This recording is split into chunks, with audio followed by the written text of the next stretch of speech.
Architecture is really the art and science of turning fiction into fact. Sometimes kind of real architectural life interferes with intellectual architectural life. There is no such thing as architecture.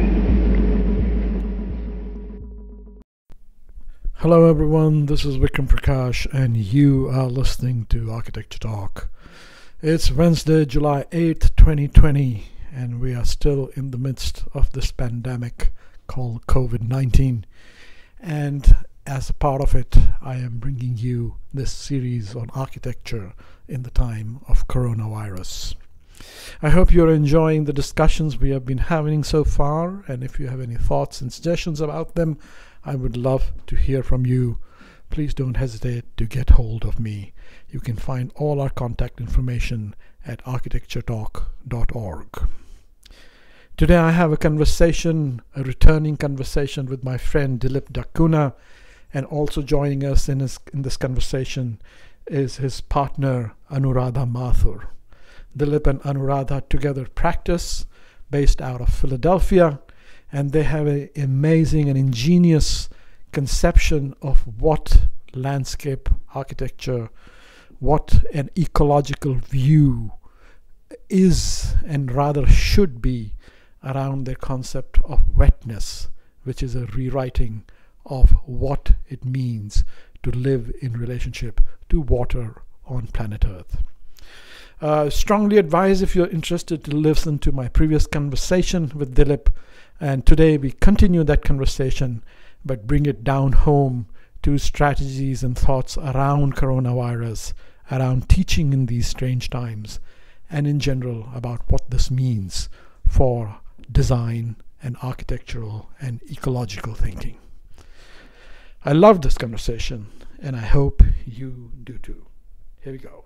Anuradha and Dilip, thank you for agreeing to be on this recording with Architecture Talk. Pleasure, Vikram. Yeah. So how are you guys doing? You're at home, where in Philadelphia or Boston? How is the quarantine affected you personally? I mean, is the home climbing in on you, or are you too busy with practice and just haven't noticed the quarantine? How are you doing? Well, we live in Philadelphia, yeah. It's amazing how used to you get to being in your home. And I would have thought before it began that even a week being at home would have been too much. And we are how many months in? And it's so we are very, human beings are very adaptable, I think. But having said that, I don't take that many walks, but Dilip takes at least 3 or 4 walks per day. And with his mask in the neighborhood. Yeah. So I think in that sense, one does not get claustrophobic. Yeah. But you're taking walks, Anuradha. So how are you adapting? You're happy going out into the garden and back in, and that's enough? No, it's not enough. It's not enough. No, I certainly think that one has to get used to, let's say, other mediums by which one is interacting with the world. And sometimes I tell you, it's not all that not appropriate, but let's say it's a learning experience in this regard, that you now have to, you take in things through the news, through the telephone, through interacting with like this kind of interaction. Zoom, yeah. And you realize, and points like this, and this is true even when we are giving crits actually in design studio, you realize how much we communicate with much more than the mouth, and much more than the face. I mean, we communicate with, with our hands, we communicate with our feet. I think we communicate in conversation with others around. That is, I would say, not acknowledged very often. But I'm pretty certain that when someone just nods the head through the corner of, and you see it through the corner of your eye, it sort of impacts what you say, and you acknowledge it. So you're not speaking in this mode. So you realize what you're missing. I think in a situation like this, and so it's very, very revealing, I think. Yeah. Yeah, the body language and sort of imperceptible secondary level communications and picking ups Exactly. to invent a bird is all true, particularly in the design situation. I mean, I feel like teaching studio, etc. You're saying one thing, but through the body language, you're conveying other things also. And I know all that is true. So we miss that. So the losses are, unquestionable. But what I'm trying to get at is, I mean, what are we learning? What are we learning? What are you learning regarding your own understandings of uh, your interpretations of the world, whether it's your concepts of landscape ecology, wetness, by the these ideas. And by the way, I have been like marketing your wetness concept everywhere, man, right, left, and center. and I do a perfunctory reference to your book in the beginning, and then I talk about it as if it's my bright idea.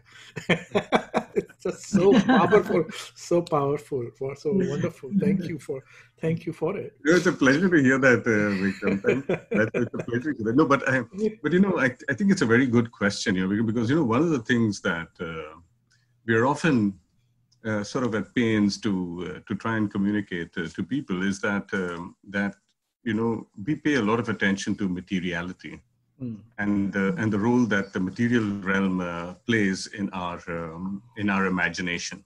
But having said that, I mean, I want to distinguish it from other folks who speak of material imagination and, in bachelors and all that, in the sense that we're not talking about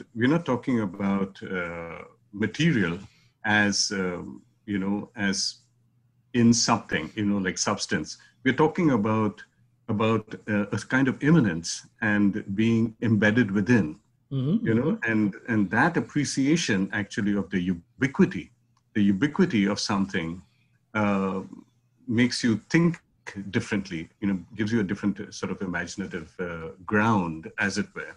So it is the combination of wetness as ubiquitous, but also wetness as all-consuming, in the sense of it being the driving, I should say, medium of communication.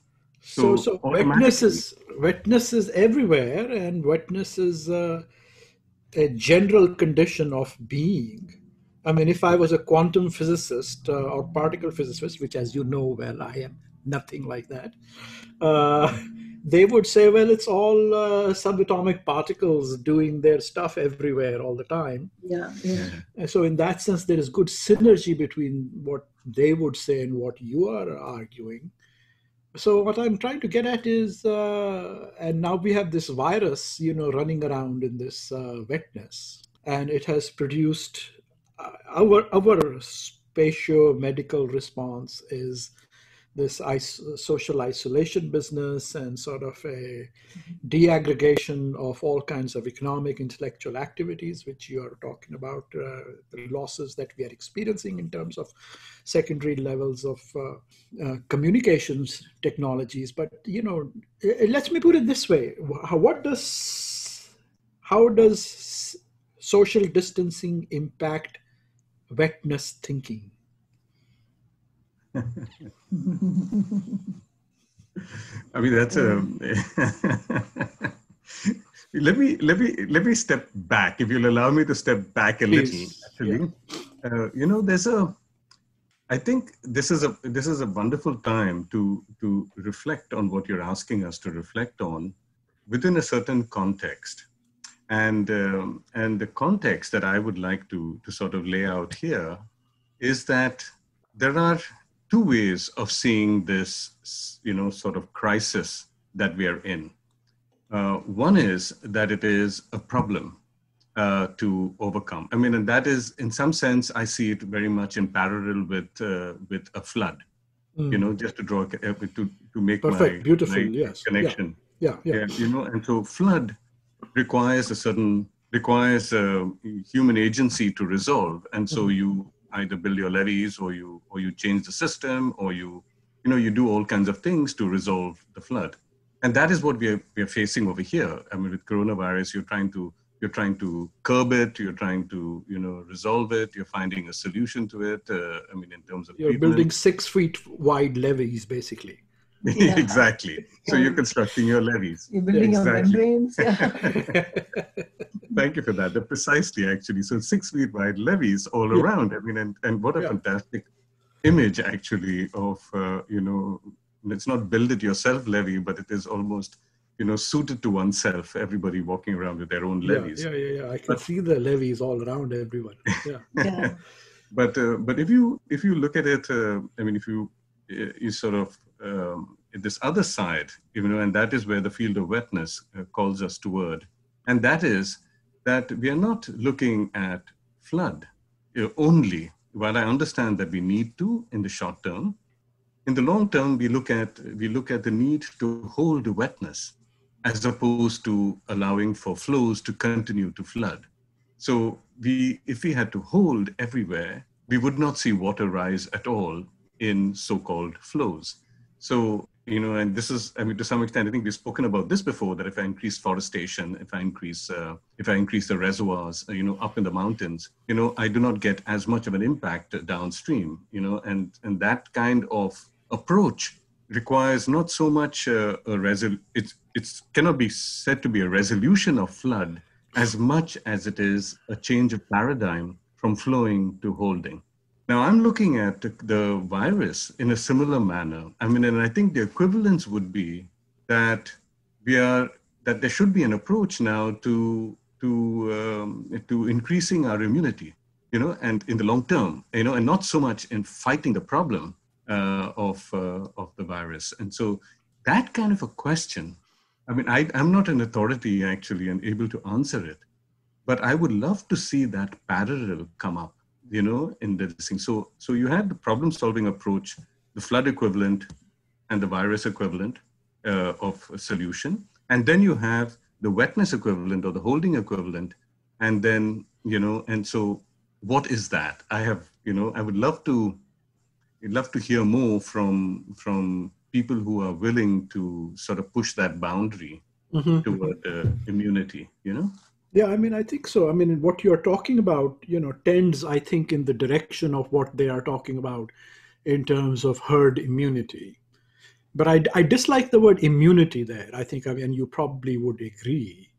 It's not like we become immune. It's rather kind of resilience. You have to build something else. Yeah, become resilient and become inoculated, not inoculated, but sort of as a genus become, because it is true, we have these biogenuses, floating everywhere all the time. Basically, you and I are a billion microbes anyway. And so it's a matter of learning to live in better accommodation with that sense of being, right? It's developing trans-species accommodations rather than herd immunity, I suppose. Is that kind of what you're driving at?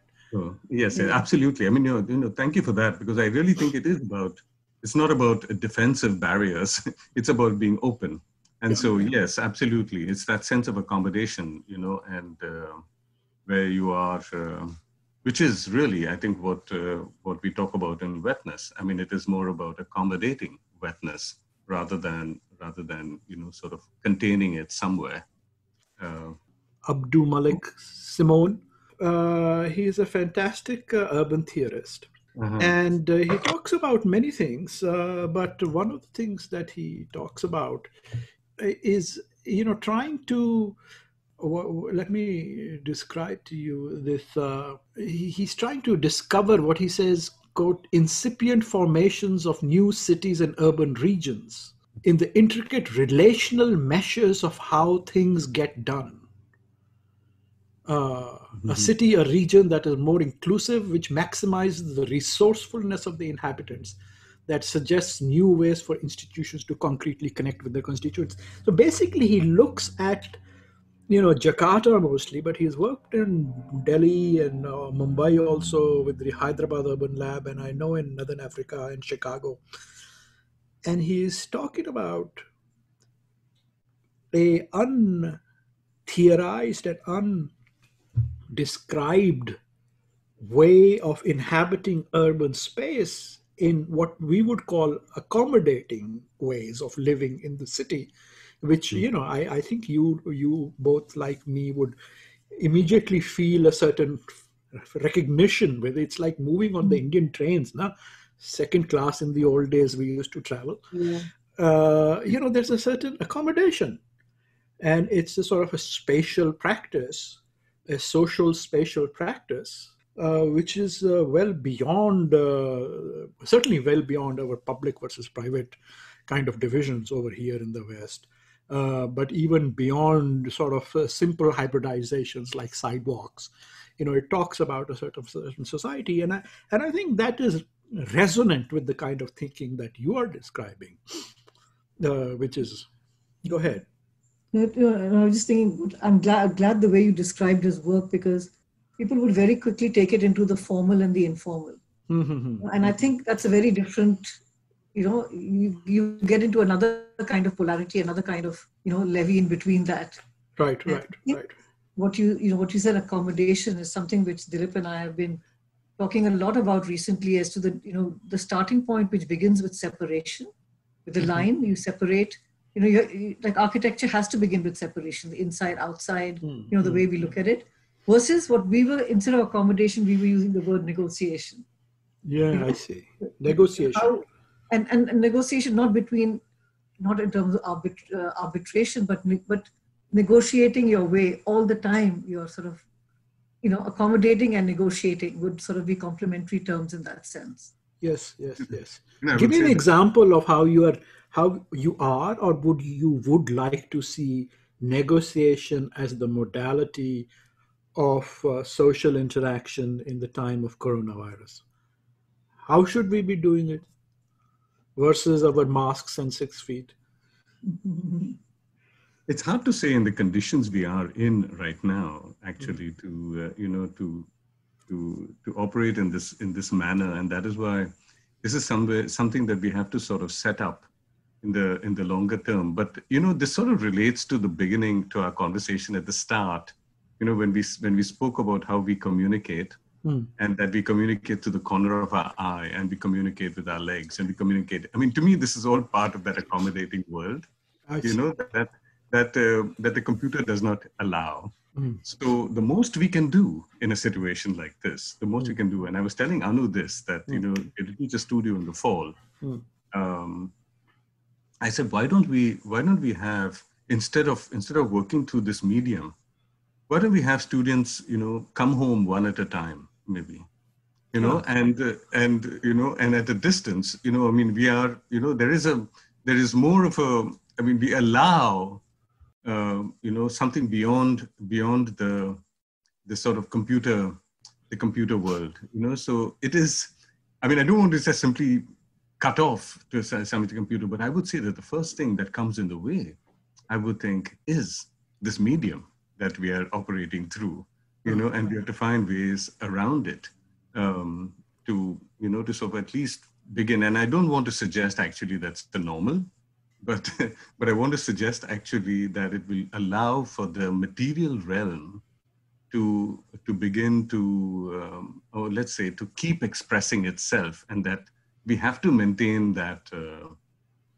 that interaction. So it's not about going back to our previous interactions, but perhaps breaking them down, But Dilip, I'm purely sympathetic to that, and thank you for that, because I'm struggling with, I have to announce my studio also for fall, and they are like, tell us, and we'll just do it over Zoom, don't worry. And I'm like, I want to reconceptualize it a little bit in view of this.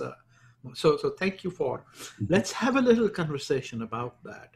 Going around Zoom one can read your strategy as a kind of resilience in the sense that we will get through this in the best possible way. But let's go back to what you were saying earlier. How do we develop an accommodative inoculation and, how do we sort of learn to live with it and sort of take in Zoom, make it part of our, not wholesale, but how do we learn to sort of inoculate ourselves with Zoom and move forward?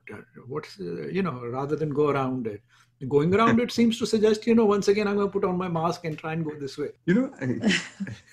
I can tell you one thing. I mean, I don't want to, I don't know if I can answer your question directly in that manner, but I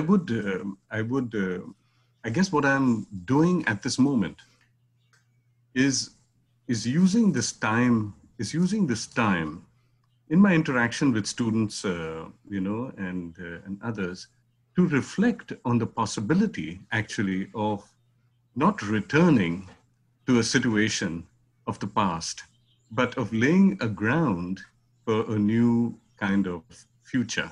Now, having said that, of course, it seems more than I'm really seeing materialize in some sense, but I'm hoping. Yeah. But one of the questions that comes up, I mean, and this is with regard to Abu Malik, what you just mentioned of his work and his thing, is that this is a great time. It's a great time for us to rethink habitation. Our mode of habitation that we have accepted, for example, the urban urbanity, and and its separation from the rural. So what Anu was just saying, that act of separation, that the urban comes with, is problematic to begin with, So this may be a good time to start reflecting on these binaries, not to invert them, but to ask the question: is there another mode? So we have asked this question of going beyond land, water with wetness. Right. The urban-rural divide requires a similar move beyond, and a starting point that will be open to accommodation, your term accommodation or our term negotiation. So I think that in this sense, it is not going around, but using this medium at hand, to address more fundamental questions than we know, I would say, that this medium can accommodate. So, I mean, this is something that we've often struggled with, Vikram, and that is that the computer is intrinsically, I would say, Cartesian, in a way that it even if it builds a complexity, the screen is constructed in a coordinate manner, so the imaging of it is always grounded in coordinates, and so whatever argument is being made for its non-linearity and complexity, I see it with I take it with a pinch of salt, and say, no, there's something odd going on. So I don't mind, in some sense, giving in to the contradiction if we can use this time to reflect actually on a new starting point of habitation that's grounded in something that will allow for negotiation and allow us to be more accommodating of other beings, including viruses, and things like that. That we have, beginning with the urban-rural divide, beginning with the land-water divide, we have made an enemy, and so that sense of getting beyond that structure, that's how I would go beyond this. So I'm with you. Let's try and speculate. For me, this will be speculation. For you, it might be more already considered. Obviously, it is like, so let's do Star Wars, or 2001 is better. Let us imagine the Wetness civilization with a Wetness city. We're not going to use the word city anymore, right? I mean, it's what the Wetness, have Wetness habitation, and maybe, but even inhabit versus What's the opposite of inhabit? I think in the broadest sense it would be tread lightly, but it is, the fleeting. Yeah, I'm wondering if that's an obvious. I mean, I'm a quick sidebar. I'm thinking of Arjuna Padura in one of his essays. You remember he said the first act of inhabitation is sleeping, because then you inhabit your body in a certain way. I thought that was a fantastic quotation. No, but we are getting sidetracked here. What I'm saying, let's go with the word inhabit. So how would, does the coronavirus situation and or the Zoom situation open up possibilities or wormholes, if you like, into wetness inhabiting ways of being? Did you see any sort of intuitions here? Did you see any possibilities? It's interesting because, last semester I was teaching a class with a colleague of mine on printmaking and making landscape. And, before coronavirus hit, it's a very material kind of, you have your press, you have your inks, you have your paper, it's a very material world. And we were quite unsure as to how we will translate it into Zoom and be able to work with our students. And they were also then locked into their home. They had no access to the printers, the sort of the big, letter printers and etching printings. And so there was this whole weight and materiality which seemed like a loss. But what we found was that people improvised and started to look very carefully around their own environment with an eye that you normally don't, and started to find material and things that were printable or could be, brought into printmaking, whether it was your kitchen spices, whether it was, different kinds of inks. So there was a different eye it suddenly cast into the environment, which was not just the house I'm stuck in anymore. And it was quite liberating actually for us to see how students started to use their spaces, their walls. The car. Yeah. Even one student ran the car over certain prints to get the pressure of a thing. But also they started to use photography. So let's say, with Zoom, so we were only communicating through Zoom with them. So we were not in their material world, but they had got more material. But they were starting to document their process in great detail of what they were doing. And to some extent, rather than us looking at the product of what they were making, we were able to enter very intimately into these very detailed images of how certain thing was coagulating, the ink spread, what happened. And they got quite detailed about it. And we had a sense that had we not been in this situation, that was something we would have just taken for granted or not even looked at. So the work, what was the work in the end was not just the object of what was the finished product. It was all these worlds. It was the eye they cast around their house. It was the materials. And they also made fantastic things. So in some ways, Zoom gave us, it wasn't a loss in the end. It just gave us a very different kind of conclusion to a class and a different kind of class. What I'm hearing you say is that it it undid the levy between the studio space and the not studio space. Absolutely, you're very right. Yeah. But it also introduced Vikram. It also introduced a kind of more rain-driven spirit than a river-driven spirit. Let's put it like that. In the sense that there was a multiplicity of places that came into play, a multiplicity, from the kitchen to the car, the roadside, the windows. There were some students did amazing things with on their window. There's one girl who did this set of what we call moonlight prints. You can make prints through exposing cyanotype, which is what the traditional print used to be. But she would set the alarm at 3 a.m. in the night and put her print in the moonlight and then take it out at 5 o'clock. So even time became a very different thing. They were not only in studio at studio time or just working late. There was a whole. So anyway, this was just. But you just what you said triggered that. No, and it's not like they couldn't have done this before. It's rather the undoing of the studio space which enables this thing to happen. Yeah, right. I would, if I can take that a little further, Vikram, it might be like this, but this is something that we are also working on. And you've got probably glimpses of this. And that is that in place of a surface that you inhabit, in the sense of you occupy, and you sleep on. you sleep on. Yes, you sleep on. Sleep in, maybe. Yeah, it's that sense of, it comes with in our mind a separation between what is above and what is below. The rain and the groundwater, and that so we take that as our ground of habitation.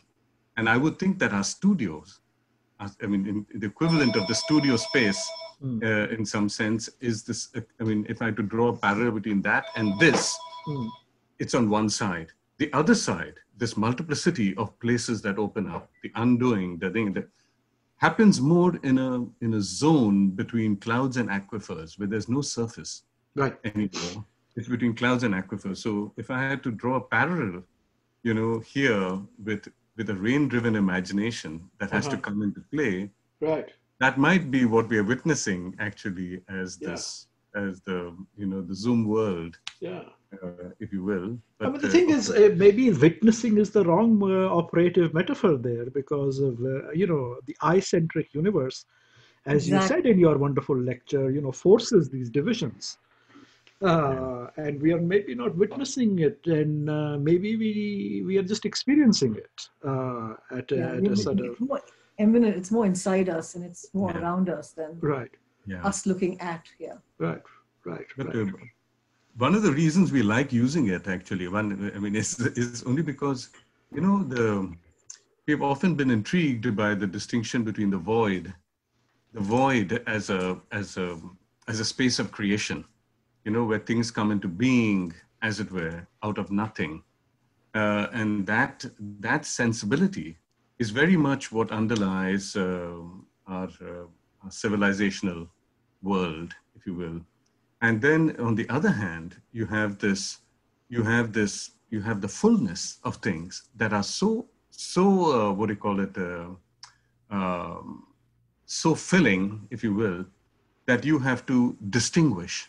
You have to find your way in it, which is more to me like the Indian street, the Maidan, the bazaar. These are places to me that are the starting points of design. So it's not the void, but it's the fullness. And so I find wetness as a starting point, as a metaphor. And you say, there's got to be, we've often struggled with this, and and can there be something other than that? And this thing that speaks to immanence and to non-linearity simultaneously. Yeah, I like that. Let's just talk about the wet bazaar. I'm just going to call it or the bazaar wetness is maybe what you are talking about, or the Maidan wetness, right? Right. Let's go there, and sort of from an oblique way. Let me first ask, how are things? Are you in touch with the home, and what are you hearing from India in terms of just the impact of all this on, just directly in terms of friends, family, and colleagues, but also are you hearing how the bazaar and Maidan is responding to this situation? We've given this a lot of thought, I must say. Most certainly, actually, because we begin to see in a situation like this how a kind of replay of the hygiene mindset that has driven planning, and how much the British tried to, let's say, inoculate us.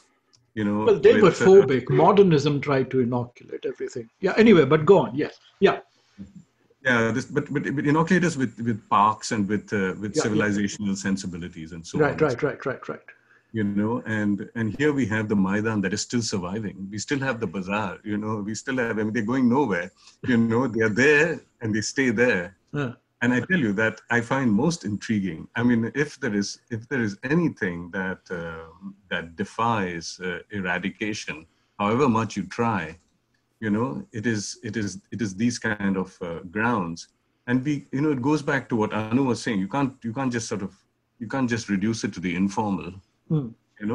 There's got to be a learning from these things. So I'm looking at some of this, while we see this as, tragic from the point of view of this disease, the contact, over contact, and this and that inability to control. There's something mysterious about it that that cannot be, it sort of defies understanding in this respect. So it's not something that we can sort of draw conclusions from in the sense of it being, worse for the virus or better for the virus. I don't know whether I want to go there. But everything that we are learning tells us that, But you're just going back to what one is hearing from back there. I feel that we are the hearing has got two completely different channels. One is one's immediate families, or a middle class, upper middle class family, which is doing everything, which is very similar, living very similarly to what we may be doing here. Kind of, controls they can keep, masks they can wear, how they operate. And there is, worry about older parents, and things like that. So, it's pretty much, it's part of the global world, which is, following the instructions. But then, of course, we hear from India all these others. Yeah. We have no access to even imagine what their lives are. People walking thousands of miles to their villages, walking on train tracks, not having the food to eat. I mean, I think our imagination, even in our imagination, we cannot imagine the kind of world they are living in right now. We can pay lip service to it. We can feel bad about it. And so for me, when I think of India, I feel it is like no other place. These two things are in such great tension, or such two different worlds. So the rules of one world. So I feel the Maidan and the Bazaar are probably operating very much so with people and places that we have very little access to. It's a good question, though. It's beyond our imagination, but I would say it's beyond our imagination in the same way as, in a sense, wetness is beyond our imagination, because we are so entrapped or wedded to, or so, soldered to or welded to, a eye-centric Levy described imagination. Yeah. Mm-hmm. So, but the power of your work and your way of looking at things is that it points to that other imagination without overtly, claiming to describe it, because it's not easily accessible to the epistemological frameworks that we inhabit, right? Correct. So that sets up for me, I think, an interesting. We are jumping between categories, but agar chalo chalta hai, sets up an interesting possibility to not claim to be in their space, in that space, or in the space of those inhabiting, let's say, the Maidan or the Bazaar, but nevertheless point in that direction with some claim. Would you claim or hypothesize, or I'm struggling for words, but I hope I'm getting through. From your perspective, would one say that the sort of accommodation to the virus that you articulated earlier is probably, for lack of better description, happening better in the Maidan and Bazaar communities? Yeah. The only reason I would hesitate to say that. And this is something that we've experienced all along in our careers. In that the only time that we can make a case for our position is when there's a disaster. When the dominant paradigm is suffering, with flood. So and then in flood we see actually, it's like what happened in Kerala. With the flooding in Kerala, what happened was that immediately, you had the fisherman who was rescuing everybody, And the fisherman is somebody who lives, who's outside of the caste system. People were refusing to get into their boats because they were of the lower, they were outside the caste system. I mean, they were like that. So so it's this, what do you call it, in this moments that one sees these tragedies, and or let's say one sees in these tragedies the other paradigm at work, But here, you've really pointed to one of the most difficult things that we have to deal with, because in that sighting of the other paradigm is also its oppression, and its and our ignorance of it. Yeah. So we look at it actually as a moment to learn more than concluding that this is it's a better situation, because there is an oppression also that comes in, like what Anu's talking about, migrating. People in the Maidan, but the Maidan has become such a marginalized space with the dominant paradigm that we've done everything to eradicate its means of working. And so it is now in this dispersed manner that it is, so you have, when the Maidan is fenced off, like they've done in Bombay, you have the streets that become the Maidan. Then, you have so these become places of oppression and liberation simultaneously. So it sort of cautions us to jump to saying that it is better. But I'm glad that you brought this, that you're pushing this aspect of it, because I think it is very important to just simply draw attention to the sighting of what we normally just simply call informal. Yes. I like how you are articulating it. It sort of reminds me of Heisenberg's uncertainty principle, which is that, you cannot just get access to that otherness, which is the bazaar or the Maidan, through the lens of normativity, because accessing it through normativity is indelibly marked by the asymmetries of capital and exploitation.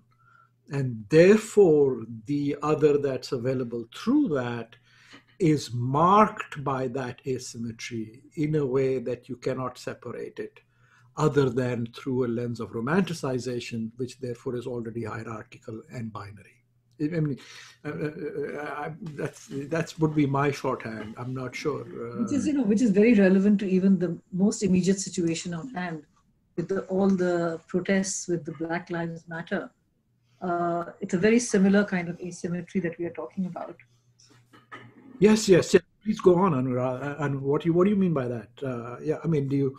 I think that it's not about understanding the other, and having access to that, or just being able to rationalize or through logic be able to come to the other side. What I'm saying is that it is a very similar lack of access that brings humility that you can never quite know. I think the way I would put it, Anu, is that it is that what I'm finding is where I find the conversation going today. This thing is very much an issue of identity, and a recognition of rights. And while I see that as necessary, again, it is like the flood. It's like the flood example. You're dealing with the flood paradigm. But there's this other side where one recognizes actually that what doesn't enter the conversation is difference. That it is who is claiming the ground of difference, on whose difference is, or let's say terms of difference is the conversation happening. And the terms of difference is very often structured, and in this case, structured by the Constitution, structured by this thing, very much actually in the hands of the white, on one side. And so that situation actually, how do you allow for the terms of difference of what has been constituted as the other to come into the picture? And this is exactly what we find with water and land. It's always on the terms of land that flood is controlled. Right. And so water never has a say, and that is why we find wetness to be the release actually of water onto its own ground. So we must find an equivalent. We must find an equivalent then for the situation of color, Yes. and Yes. what would those terms, of the other then not the other? Which is also a nice point that you brought up with the uncertainty principle, which Yeah. is why we look at uncertainty, Vikram. We also see possibility, it's uncertainty coupled with possibility. And sometimes we even say there's no such thing as uncertainty because there's no such thing as certainty. There's Yeah. only possibility. Yeah. So we argue against engineers who talk about probability understanding, which is of course a kind of flexing of certainty, of the uncertainty principle, probability. And we say that no, we don't believe in probability, we believe in possibility, and we design for possibility.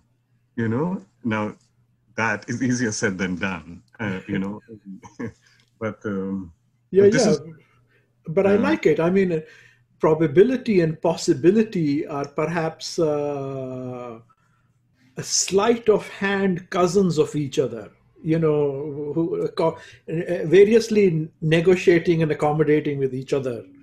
But never becoming it's the same thing, but also opposing each other. yeah, but Yes, they have to, but at the same time, they're best friends.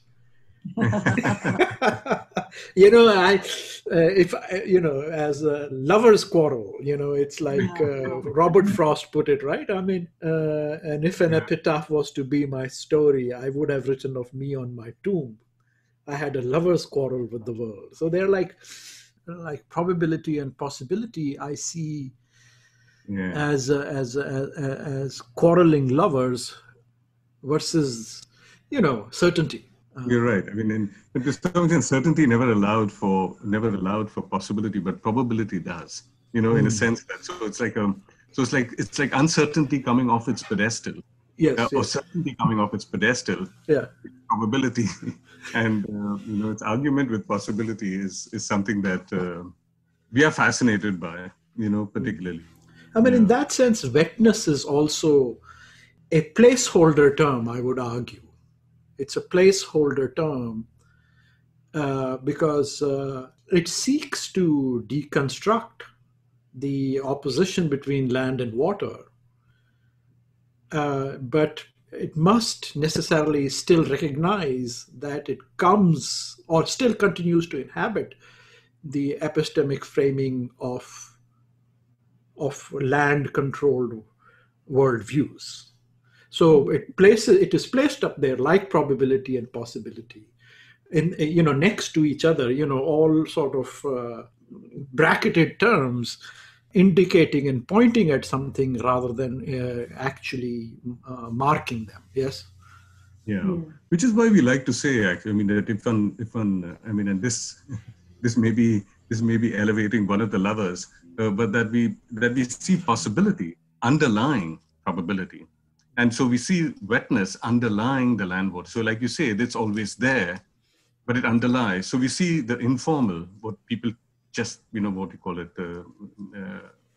visualize as the informal, as underpinning this thing. And so it's that underpinning that allows it to survive and to always be there. And, which is what we should be pleased about. I mean, and we are pleased about it. And so our whole world is about, our whole life's work is about uncovering that. But like you say, it is a placeholder for a much. No. I respect that. It's not just a placeholder. It's an indicator, but which I would say cannot be uncovered, because if you uncover it, it sort of moves into the realm of the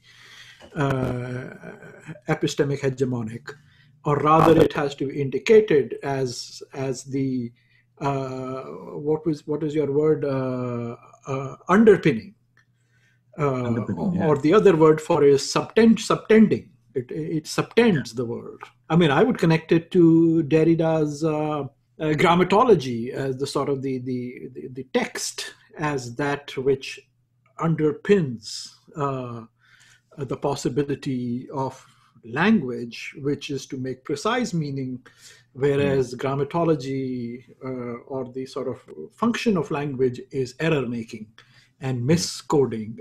What he calls miscoding. It's not the opposite of coding, but it is the substrate which sort of lies behind and beyond us, but which we can only access via our world of meaning making, which is language making, but a mode of meaning making which is apprehensive of and in a sense subservient to and recognizes that larger underpinning is different from one which believes I am in control. So that's good. So, but can you sense the possibility of the bazaar and the maidan in your house or not? I think we so inhabit it that we carry it with us, but yes. There are good days and there are bad days. There are good days and there are bad days. Yeah, I would agree with you on that. And I think let's sort of, towards the end here, try and connect that to the Black Lives Matter protests that we are seeing around us, I presume, in Philadelphia as well. I guess what I'm trying to ask is, in this othering between Black lives and white lives, I mean, how do you feel about brown lives? What is your feeling about your own subjective identities in this situation? Do you? Yeah. No, I think that's a very good question. And in fact, we draw the parallel between racism and colonialism.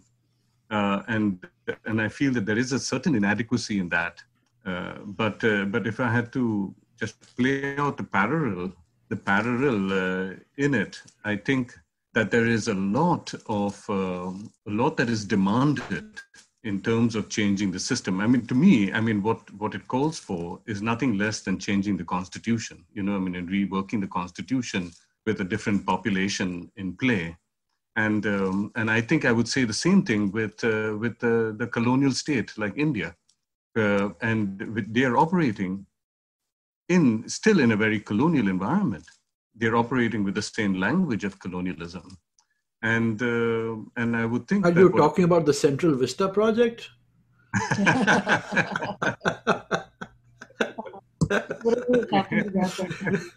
Case in point, actually, and even the shooting down of it by the Supreme Court. The Supreme Court shot it down? Not shot it down. No. They didn't shoot on the project. No, but someone brought it to the Supreme Court. Someone raised.